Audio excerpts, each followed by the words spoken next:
Hello guys, അപ്പോൾ നമ്മുടെ കപ്പ നട്ടാക്കണത് നോക്കി കണ്ട, ഇത്രയും വേണ്ട പെട്ടെന്ന് വലുതായിട്ട കപ്പ. അതുപോലെ കപ്പയുടെ ഇടയിൽ ഞാൻ വേറൊരു സാധനം നട്ടു കൊടുത്തിട്ടുണ്ട്. അപ്പം നേരത്തെ ഉണ്ടായിരുന്നു കണ്ട, പനിയായിരുന്നു ഗൈസ്, അത് നേരം തൊണ്ടക്കൊക്കെ ശരിയായിട്ടില്ല. അപ്പം നമ്മുടെ അതിൻ്റെ ഇടയിൽ കൂടെ ഉള്ള സാധനം കാണിച്ചിട്ട് മഞ്ഞളാണ്ട, മഞ്ഞൾ ഇതണ്ട മഞ്ഞൾ. ഞാനോർത്തത് പോയിരുന്നാണ്, പക്ഷെ അത് പിടിച്ചിട്ടാ കുറേ ഉണ്ടായിരുന്നു. കഴിഞ്ഞാൽ എനിക്ക് 2 കിലോ പച്ച മഞ്ഞൾ കിട്ടി. പുഴുങ്ങി ഉണങ്ങിയാൽ 100 ഗ്രാമൊക്കെ അല്ലേ ഉണ്ടാവുള്ളൂ. എന്നാലും അത് അത്രയും കിട്ടിയിട്ട് എനിക്ക് മഞ്ഞൾ. അതേപോലെ നമ്മുടെ മത്തൻ കാണണം കണ്ട, മത്ത ഇത് വലുതായി. ഞാനൊക്കെ പടർന്ന് കയറി വയ്ക്കണം, കപ്പയമ്മലോട്ട് കയറി വയ്ക്കണം ഗൈസ് കണ്ട. അപ്പം അമ്മ പൂവൊക്കെ ഇടുമ്പോൾ ഞാൻ കാണിച്ചു തരാം കേട്ടോ. വേറെ സൂത്രം കാണിച്ചിട്ട് ഗൈസ്.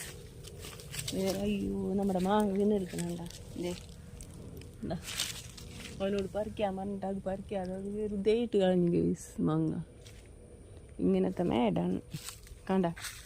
അപ്പം ഉണ്ടല്ല, ഞാനുണ്ടല്ല ഇവിടെ നമ്മുടെ കിളിക്ക് ഫുഡ് കൊടുക്കാൻ ഇത് വെച്ചിട്ടുണ്ടായില്ലേ, മുഖത്തോട്ട് വെയിലടിക്കണം. അപ്പോഴുണ്ടല്ല അത് കൊണ്ടുവന്ന് ഞാൻ ഫുഡ് കൊടുക്കാൻ വെച്ചാക്കണമെങ്കിൽ ഞാൻ ഓർക്കിഡ് ഹാങ് ചെയ്തിട്ടുണ്ടായിരുന്നു കണ്ടില്ലേ. അപ്പം അത് കാണിച്ചിട്ട് കണ്ട, കുറേ തൈകൾ വന്നിട്ടുണ്ട് കണ്ട, ഇഷ്ടംമാതിരി തൈ ഉണ്ട് നോക്കി ഉണ്ട്.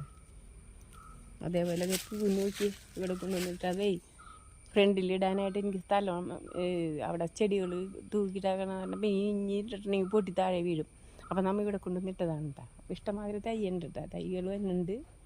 ചെടിയൊക്കെ നല്ല ഉഷാറായി നിൽപ്പുണ്ട് എന്താ എന്താ ഉഷാറ് സൂപ്പറായിട്ട് ഇഷ്ടംമാതിരി തൈയുണ്ട്. എല്ലാത്തിലും ഉണ്ട് കേട്ടോ തൈ. ഇത് കണ്ടില്ലേ. അപ്പം എൻ്റെ പറമ്പിലെ